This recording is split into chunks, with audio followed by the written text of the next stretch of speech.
and welcome back. This evening we are going through the Cain debacle, which is over the few years he was apparently radicalized to far right and then back out again by YouTube. From what I've seen, that isn't quite true because all he's done is he started off conservative because he was raised by his conservative grandparents, and then through YouTube became out to be far more to the left, and that's how the article ends. I do have notes for this one actually, and I will post them in the description. I don't normally do that, but I thought it might be useful so that this video doesn't go on too long, as I want to do. So here we have some of the influences here. Stefan Molyneux, Molyneux, Bill Whittle. I believe that's Bill Whittle, which is crazy. He's very much a TradCon, a traditional conservative, not far right at all. Philip DeFranco, how is he even remotely right wing? Ben Shapiro, Big Man Tyrone, Meme Lord, Tommy Robinson, lovely, Crowder, with his Socialism is for Figs shirt, which is about the fig tree. Che Guevara, it's a reference to that, even though figs now is a word not allowed. And the nice thing with that is if you're making videos, put your watermark or your name in your video at all times, so that if people try to use your image, the people know where to find you. So they see Louder with Crowder just there. So that's a good tactic, I like it. And with Lauren Southern, who is a man, technically, because she changed her sex in Ontario to show how progressive they were and how easy it was to change sex, has the rebel there. And up here, though you can't see him properly, is Mike, Dr. Adam McCann, who has complained a lot, well, not a lot, he's joked a lot about saying he isn't included in these things. So, hey, in 35 questions for anti-SJWs, I think, he said, why am I not included in these things? So you are, Mike, and I highly recommend checking him out. It's great. I found him through one of Carl's videos, 48 female privileges as explained by a feminist, which is a thing of this site, this report, which is that I didn't find the channels that I like through the algorithm, but through independent creators mentioning them by name, and then I had to manually search them. And of course Dr. John B. Peterson, who has done so much help, especially to disenfranchised young straight white men, to say that, hey, you don't have to feel sorry for yourself or be radical or anything like that. Just do what's best for you and you'll help the people around you. So, and obviously Gavin McInnes, who's hilarious, I find, as is Molyneux. I think that the time for both those gentlemen has gone, but nonetheless, they are very, very funny in my view. Anyway, they only try to be funny. Same as Big Man Tyrone, there you go, Meme Lord. And the, was it be called the darling of the alt-right, Paul Joseph Watson, who my girlfriend very much liked. And Carl, who I found out from Thunderf00t, and that's how it all got started. It was in a Brexit debate, because I like Thunderf00t as a science man. And I thought, okay, Brexit, cool. Well, I like Thunderf00t. I don't know who he's interviewing or debating, but let's have a look at this. And I said, oh, I see this other guy actually has some good ideas. I like Brexit. Okay, let's see what else he has to say. Oh, I like this guy. Cool. And now I watch all of his videos. Love you, Carl. Right, so Caleb Cain was a college dropout looking for direction. He turned to YouTube. Soon he was pulled into a far-right universe, watching thousands of videos filled with conspiracy theories, misogyny, and racism. Well, conspiracy theories are only theories until they're proven true. Far-right, please define far-right. You're not going to? I'm not surprised. I was brainwashed. Yes, you had no free will of your own. Okay. Well, then you understand what we say about indoctrination in university, which is, as Dr. John B. Peterson pointed out, is an extension of your childhood for the cost of your future, or your adulthood. So, Caleb Cain pulled a... Okay, cool, yeah. The beginning doesn't matter. He says he fell down the alt-right rabbit hole. I kept falling deeper and deeper into this. It appealed to me because it made me feel a sense of belonging. I was brainwashed. That's what cults tend to do. Stefan Molyneux has done a great deal into people who were in cults and has explained it in videos and also to try to get out of them. Look into Scientology if you want to know more about cults. And Patrick Bet-David did a good video about that as well with one of his sit-downs. Valuetainment is where you'd find him, because I like business as well. So some young men discover fire videos by accident, while others seek them out. Some travel all the way to neo-Nazism, while others stop at multiple forms of bigotry. This gentleman, who was apparently brainwashed into alt-right, didn't go that far at all, as it mentions later. They say the algorithm on YouTube is responsible for more than 70% of all time spent on the site, and YouTube, especially with Google Brain, the AI tries to make it as addictive as possible, as is to be expected.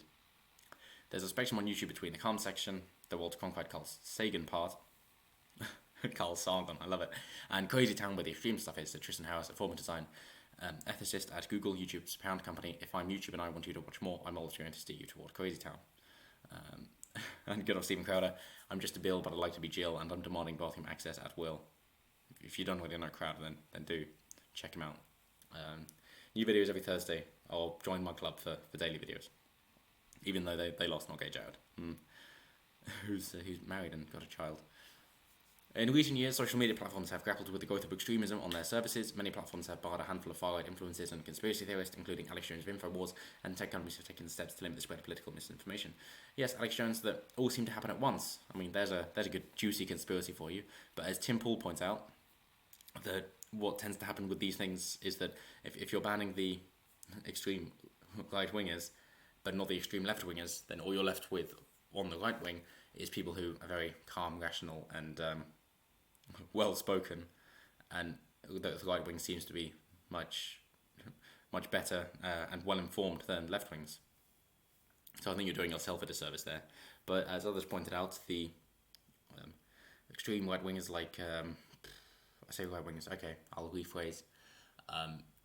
The out-and-out white supremacist ethno-nationalists who are white supremacists, like Richard Spencer, who defines that as himself. I'll use the labels people give themselves. Then he is mentioned has a tiny audience. His channel isn't growing, unlike these others. Funny that. Almost if there's some sense of the free market, considering you include Milton Friedman in your description there. I forgot to mention him, he was covered up. Milton Friedman. Yes, he's definitely a current far-right YouTuber. Yes, a very tech-savvy gentleman. It's ridiculous, but if you keep those people on the platform, then you still have people to point to say, oh yes, well, it's because of these people that we're getting rid of all the people that aren't that person. Like, hang on, what? And I think it's relevant to break things down to a conclusion like that, because otherwise you can create a conclusion with a slight twist to it. So people who understand the process that have gone through will read the conclusion and go, yeah, fair enough. I know what you're trying to say. It might not be phrased properly, but yeah, sure, okay. But you shouldn't give them the benefit of the doubt, because they're not trying to be honest. They're trying to be deceptive and to mislead other people. So YouTube, whose schools prohibit hate speech and harassment, oh my god, please define hate speech, took a more laissez-faire approach to enforcement for years. Yes, basically saying that if they're not breaking the First Amendment, if they're not actually inciting violence, if they're not doing anything illegal, then we'll keep them. And the extreme right wingers are banned, as shown later on with the videos that Caleb watched, but the extreme left wingers obviously aren't. And then the more radical people, the more rational people, damn those words sounding similar, gain much more support, like Stefan Molyneux now at nearly at 1 million subscribers, and Stephen Crowder nearly at 4 million. And Stefan Molyneux, let's see the three different contradictory ways they describe him in a moment. So if we scroll down, they're just saying about how YouTube should ban people, essentially. It says, also been a useful recruiting tool for far-right extremist groups. Bellingcat, an investigative news site, analysed messages from far-right chat rooms and found that YouTube was cited as the most frequent cause of members red-pilling, an internet slang term for converting to far-right beliefs. No, it isn't. If we go to Urban Dictionary, red pill is it's a popular phrase among cyberculture. It signifies a free-thinking attitude. So, and waking up from a normal life of sloth and ignorance. Red pills refer to the truth, no matter how gritty and painful it may be. And Wikipedia says is a life of harsh knowledge, desperate freedom, and the brutal truths of reality. So, you're saying red pilling, an internet slang term for converting people to far-right beliefs. So, are you saying far-right is true then?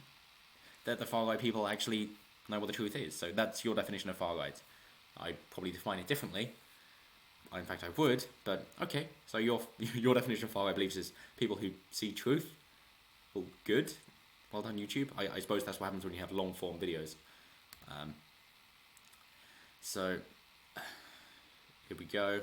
YouTube has been able to fly under the radar because until recently, no one thought of it as a place where radicalization is happening. Radicalises, who studies online extremism for the non-profit Data and Society, but it's where young people are getting their information and entertainment, and it's a space where creators broadcasting political content that at times is overtly white supremacist, and they're called out and banned frequently. But here's a suspicious bit. He visited Mr. Cain, and to back up his recollections, he downloaded and sent me his entire YouTube history, along with more than 12,000 videos and more than 2,500 search queries dating to 2015. That's a bit weird. Could you do that? Okay. Interviews and data points form a picture of a disillusioned young man. Okay, cool, yeah. Also just in time YouTube is capable of steering them in very different directions. If they have no free will, then sure. Here are the number of political videos Cain watched each month. So we have the right wingers here, intellectual dark web, and the left wingers. So I suppose the intellectual dark web is censorious then, I suppose. Is that what you're getting at? We have the right-wing content Mr. Cain viewed in 2015-16 consisted of videos by Stephen Molyneux, titles like Social Justice Warriors Always Lie, which is the title of a book of a gentleman he was interviewing. That's not misleading at all. And the global warming hoax. And then we go down, get into much more intellectual dark web material, and then slowly move over to left-wingers. So well done, people like Dave Rubin, Ben Shapiro, Sargon Picard, Dr. Randingham, Mike, whoever you wish to include there, because you seem to be de-radicalising this young man, and I'm sure Dr. John B. Peterson played a substantial role in that as well. So there we are, he's watching a lot of left-wing stuff, and then it's back to right-wing and right-wing again.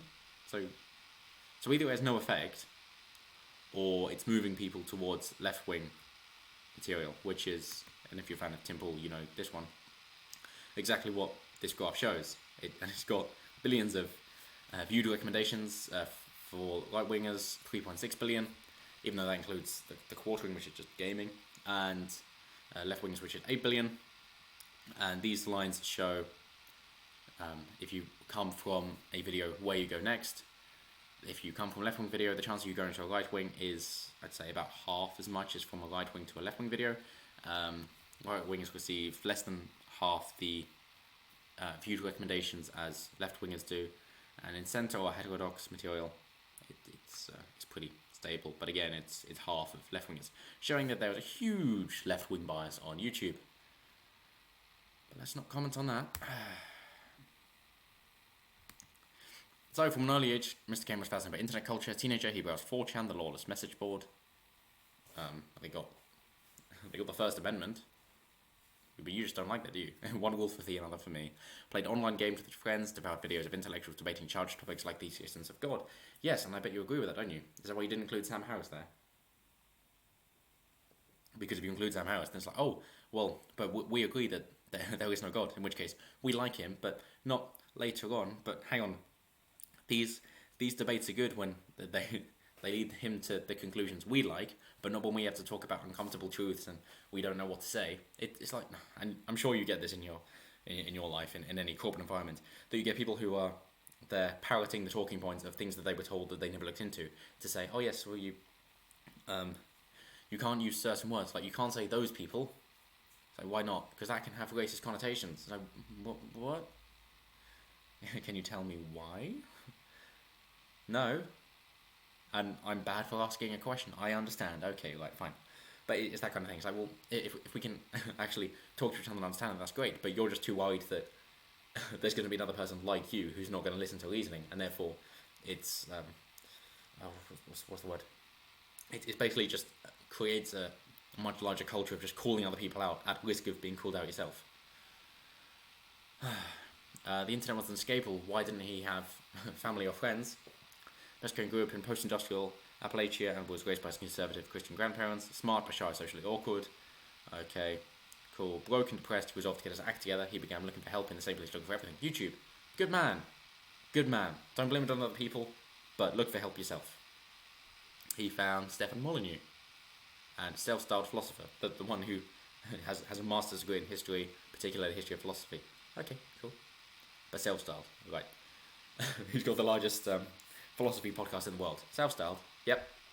Okay. Ms. Molyneux had a difficult childhood. Yeah, wrestled with big questions like free will, along with his practical advice on topics like dating, job interviews. Yes, he's a big fan of the non-aggression principle, which is what makes him an anarcho-capitalist. There we are. That's about what he describes himself as. He's created a a theory of ethics as well, which then doesn't need a god. I thought you guys would like that, but no, apparently not. So there we have anarcho-capitalist. He's saying that Stefan Molyneux said why the fatal shooting of an unarmed black teenager by a white police officer was proof of the dangers of rap culture. It wasn't that at all. Referring to Michael Brown, it's just to say that Michael Brown was just a gentle giant, as I will know, considering the lifestyle he had, and an example of that was the rap music he was listening to, which played into the larger culture which he was a part of. So it's not victim blaming, don't worry. Mr. Cain was a liberal who cared about social justice, worried about wealth inequality. Well, the Gini coefficient is an example of that. Gini coefficient is just where if you have larger wealth inequality, there's more crime. Not if it's more poor or if it's more rich, but if there is a place where there's extreme poverty and extreme wealth. That's Gini coefficient. But he found Mr. Molyneux's diatribe fascinating, even when they disagreed. Well done. Well done, Steph. He was willing to address young men's issues directly in a way I'd never heard before. Well, yeah, surely if you censor these things, then they're going to be put to a place where some people are going to be able to find them and go, well, why the fuck wasn't I told of these before? Surely if they're so wrong, you can just say, well, here are some other views which you will encounter, here's why they're wrong, good talk, moving on. But you don't even mention that because you're not right, and you're just trying to bully people, go, okay, there's an uncomfortable truth that I don't like, so I'm going to ignore it. And I'm going to say that if you find it, you should ignore it. And if you entertain the idea, you're a bad man. It's like, can't we entertain ideas without acting on them? No. What? So we're animals, not humans. Okay. In 2015 and 16, Cain dived deeper into his YouTube recommendations. He discovered an entire universe of right-wing creators. They're really a universe, they're just part of the site. Here's a 48-hour snapshot of what Cain watched in 2015. From what I found of this, obviously Stefan Molyneux has very long videos, and just an example, we got 8:22 PM October 4th. Here's a Stefan Molyneux video, and then if we move down 2 minutes later, he was on a different one. 8 minutes later, is that? Yeah. Okay, 38 minutes later, he's on to a different one, and 28 rather. And it's one of those things that, I said, well, he doesn't be watching them very long then. Videos unavailable because some of these channels have been taken down. We got Gadsad, Lawrence Southern, the attractive man, and then at the end, you see, oh, they're facing off. That's got to be bad, considering that it says here it's all about racism, but the title is Racist Whites by Black Coon. A car? Oh, after seeing him walk 21 miles to work each day. Oh, well, that seems quite nice. It's as if they they use that title to say that Whitey isn't such a bad man. Oh, actually a very, very pleasant thing. How nice. That's sweet. Over time we watched dozens of clips by Crowder and Paul Joseph Watson, prominent right-wing conspiracy theorist. I don't know of those. He's on Summit now, so check that out if you like him. Be part of his mailing list. He became entranced by Lawrence Southern, far-right Canadian activist. How? What, because of Farmlands where she showed the white genocide? That? Or because of Borderless where she showed the NGOs lying to people? That? What's far-right? Whom he started referring to as his fascibae or fascist crush. Doesn't seem like he's got much respect for her then.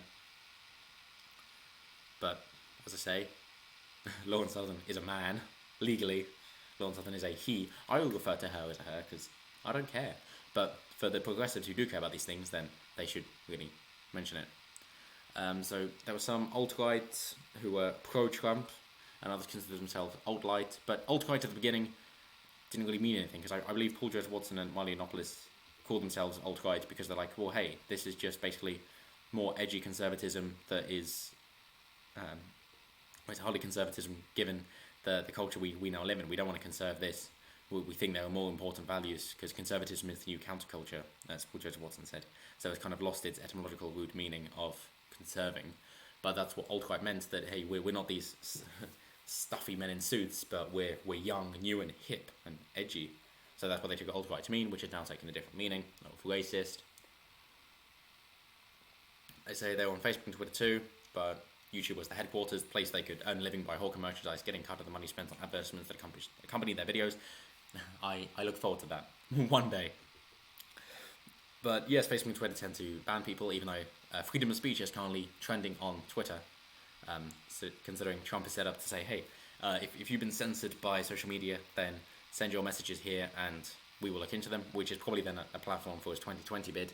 And if you want something heartwarming, then look at the video, the 26-minute video, The Year Where 4chan Won, by Nito Burrito. It's 26 minutes long, or 13 on double speed. And if you don't know you can do double speed, just go to the settings and do double speed. It's on mobile as well. It's very useful. You should do that to mine as well. Right, their videos felt like episodes in long-running soap opera with a constant stream of new heroes and villains. Yes, so basically if there is a popular opinion which is being pushed by the mainstream media to say, hey, we think these particular things, then the anti-SJWs respond to it to say, well no, and here's why, because if that's the best you have to offer, then we will respond to that because we think you're ruining the world, essentially. So they are the new villains because they're the ones making a mess. When I found the stuff, I felt like I was chasing uncomfortable truths. He told me I felt like it was giving me power and respect and authority. Cool, and that's a good thing about a debunking video. It's say, well, here's your video in all this context, and here's where you're wrong. I'm not going to try and frame you and say that you're saying something that you're not, but here's a long-form video showing why. And it mentions now that it goes into YouTube's algorithm. Instead of maximizing views, it's now going to be view time. But that paid off for the far right. There you go. Neither of this change was intended to benefit the far right, but it did. It treated a white nationalist monologue no differently from an Ariana Grande cover or a cake icing tutorial. Good. I'm sure Ariana Grande would be more popular than the white nationalist. You're using those labels incorrectly, so maybe not. But given if you give those words the meaning that they actually have, then I'm sure you see the problem. Far right was well positioned to capitalize on the changes. Many right-wing creators already made long video essays or posted video versions of their podcasts. Yes, because if you just do short snippets, then left-wing can seem good, because it's like, hey, we don't want anybody to suffer, we want everyone to be equal. Oh, that's great, cool. Moving on. It's like, cool, but what does that mean? That means you've got to drag the successful down? That doesn't sound so good. And, oh, you're going to shoot dissidents? That doesn't sound very good. There are going to be millions starving? That doesn't sound very good. Oh, so when we actually get into this, there's a bit of a problem, which is why you need longer form video messages. And also because the people who are making these responses understand how frequently people are taken out of context, don't wish to do that to other people, which is also why soundbite clips are losing popularity and long form podcasts are gaining popularity, because people actually care to hear an actual discussion, which is why Joe Rogan is doing so well. And he's mentioned as a comedian. Yeah, he's also great at Taekwondo, Brazilian Jiu-Jitsu, and has a very popular podcast. And he hosts all sorts of people. He's had Tulsi Gabbard on recently. Crikey. And Jocko Willing, great guy. Read his books. A few progressive YouTube channels flourished from 2012 to 2016. They were dwarfed by creators on the right who developed an intuitive feel for the way YouTube's platform worked and were better able to tap into an emerging wave of right-wing populism. Again, as mentioned before, what's wrong with populism is just appealing to the masses, but it seems like if there's an equal playing field, then the right-wingers, they got more popularity. Maybe they've got a better message. Have you considered that? Oh no, it must be a big conspiracy. But hey, Paul Joseph Watson is a conspiracy theorist, and that's bad. Don't think about it. Jesus. The sexist, racist, homophobic narrative has been blown out of proportion and sensationalized, and everybody knows it, from Lauren Southern. So, to pretty much everybody watching this video, you're going to say, yes, that's true, that's fair enough. But, of course, to other people who actually buy into this, then they're going to go, oh my god, how the hell can you say that? And therefore, you got to actually get into it to explain why that's true. And this just seems dismissive, and therefore it's going to push the narrative saying, this is why we need to change society. There's institutionalized systemic racism, which is also systematic inside the institutions. Right. And of course, I think it does mention here, YouTube has been shown to being censoring conservatives and shadow banning them, blacklisting them for a long time. Crowder is particularly on that list as well. So here it just goes into the new algorithm, and yet again it favours right-wingers. I wonder why. Almost if they have something worth listening to. Cool. And then we scroll down to say that the gentleman in question, Cain, made a change in his political ideology by watching a debate, even though at other times debate is bad, because if you debate somebody who's got the wrong ideas, then you're an evil person as well, and we're going to tie you to the far right. So that's ridiculous, because surely that's how you de-radicalise people. So now we mention Mr. Molyneux as well, and Miss Southern has to be a fashy bae. You can't call her Miss. She is Mr. Oh my god. You're not very progressive, are you? Where they criticise Islam, discuss what they saw as the dangers of non-white immigration. Well, it's predominantly unskilled, unchecked. But okay, moving on. Social media platforms have barred far-right activists for hate speech, harassment, and other harmful contact. Yes, Ms. Molly and Ms. Southern have become vocal free speech advocates who denounce what they call excessive censorship by social media companies, including saying don't ban the Krasensteins. So it goes both ways. If you ban or crush people's lawful speech, it's like a rattlesnake. Mr. Molyneux said in the video, you cut off the rattle, but you don't cut off the head. And it's similar to what Nigel Farage mentioned, that is, if democracy doesn't work, then violence is the only option. And nobody wants that, like some people do. But stop it.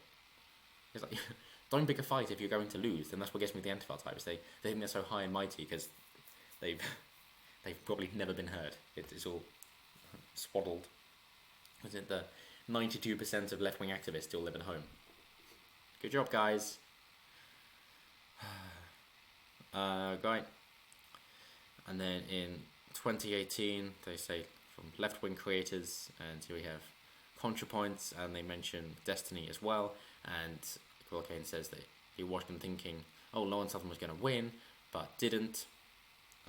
And said, I just kept watching more and more of the content, sympathising, empathising with her, and also seeing that, wow, she really knows what she's talking about. Fair enough, so she made the bridge. There you go, Natalie and Destiny made a bridge over to my side, and it was interesting, compelling enough that I walked across it. So now he's more a fan of the left-wingers, essentially. But at the end, the journalist does actually do a bit of investigating to say, near the end of our interview, I told Mr. Cain that I found it odd that he had successfully climbed out of a right-wing YouTube rabbit hole only to jump into a left-wing YouTube rabbit hole. I asked if he had considered cutting back on his video intake altogether and rebuild some of his offline relationships. He hesitated and looked slightly confused. For all of its problems, he said YouTube is still where political battles are fought and won. Leaving the platform would essentially mean abandoning the debate. He conceded, though, that he'd think critically about the videos he watched. YouTube is the place to put out a message, he said, but I've learned now that you can't go to YouTube and think that you're getting some kind of education, because you're not. I strongly disagree with that. I mean, Khan Academy is a good example of that. There are many other channels like Kurzgesagt. I would include Jordan B. Peterson in that as well, especially with his biblical series. So that's definitely wrong, because it's now like a library. And as Goodwill Hunting pointed out, that you spend nearly $100,000 on on an education that you could have got for $3.50 in late fees at the library, or something along those lines. So the internet is the library, essentially, and YouTube is an extension of that for people who like to listen or watch instead of read. So it works better for men, essentially, especially guys who like to listen to podcasts and exercise at the same time, or when they have to do chores and something mundane and monotonous, they like to liven it up by listening to things, and I recommend you do the same. It's also good to have something motivational every day as well. I recommend that. But yeah, that's about all. The only other thing is they mention at the start and later on that he had to buy a gun and moved out of West Virginia because of the death threats from 4chan trolls. So he defines them as trolls, so I guess they're not legitimate threats in his estimation then. Even though obviously we've seen, if you actually want to look at where the violence comes from, it's mainly Antifa types and left-wing thugs who don't know what they're doing, but they just get a lucky strike. So train self-defense, guys. It'll be great for your body, self-confidence, and your mind. But that's it for now. This was an interesting read. I will leave a link in the description. Of course, I will also leave my notes in the description. Thank you so much for watching. I know it's been a long one, but it means a lot to me that you stuck around. So like, comment, share, subscribe, all that good stuff. Thank you very much. Send me suggestions if you think there's something I should cover, and I will see you next time.